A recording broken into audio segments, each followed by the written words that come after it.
Hi everyone. Russia and the Czech Republic will meet tonight in World Junior Pre-Tournament action at the NMAC Center. As history dictates, these two teams do not like each other. These two countries do not like each other, so pride is definitely on the line this evening.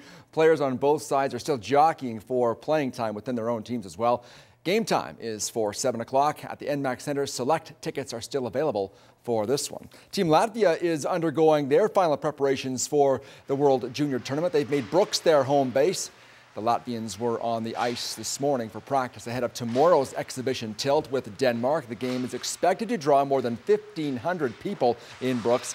Latvia's team manager, Valentin Bluger, says the team has a bright future. The trick for them now is to keep pace with the powerhouse countries. This team is young. We have probably 5 kids who are 2 years younger than the age which qualifies for the Junior World Championship here, and they're playing leading roles. So I think the team has a good future, and we just have to achieve what we have to achieve here and stay in this Pool A for next year, and we'll be better off. Latvia and Denmark will meet tomorrow night in Brooks. Tonight up in Red Deer, it's Team Canada against the Swiss in their second pre-competition game. Now TSN has made this tournament what it is today. It's an event, a tradition for many Canadians, including myself, over the holidays. And while the crew at TSN gives up their holidays for the telecast, they feel it's worth it. And play-by-play man Gord Miller knows this tournament better than anyone else. Lisa Bose has more on him.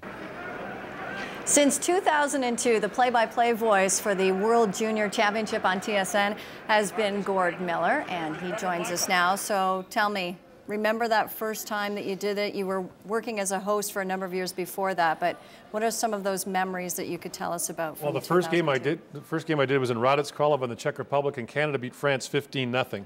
And I thought, well, this will be interesting. I got a lot of practice that he shoots, he scores. I think Mike Camilleri had 4 goals in that game. Jared Allen with a chance.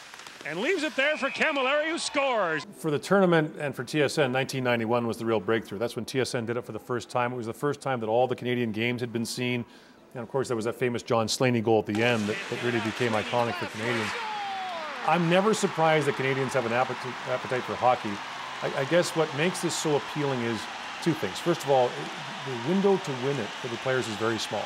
So every year it's a new cast of characters, and they're very intense. And secondly, I think the stories of the players are very compelling. After all, this is a tournament that showcases the NHL's future stars like Sidney Crosby and Jerome McGinley. What do you like most about it as a broadcaster?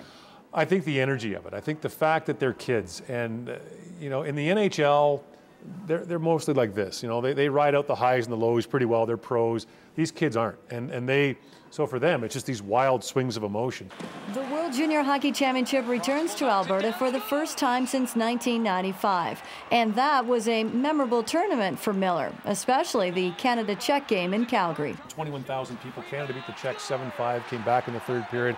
It was wild. It was like Game 7 of the Stanley Cup final. And then everyone piled in their cars, drove up to Edmonton for the next game, and then they drove back to Red Deer. And it was just this amazing sort of sense of community and spirit that you had.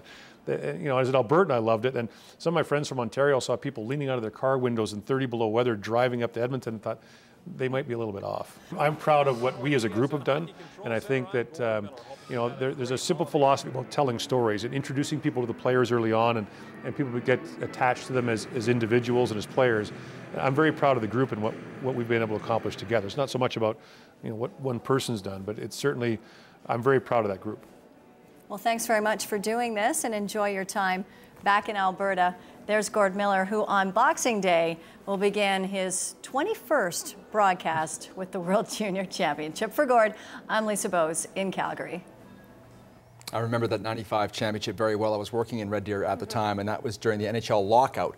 So all the players were available, not like today where the National Hockey League actually keeps some kids, some 18, 19-year-olds on their roster. So it was a star-studded lineup, and Canada had many, many memorable games, and what a lineup of players they had, and just a great experience for the people of Red Deer as well. Nice to have it back in Alberta this year. Very excited for that. Still in the head on the CTV News at 5, how a Lethbridge business is helping you spoil your pets this holiday season.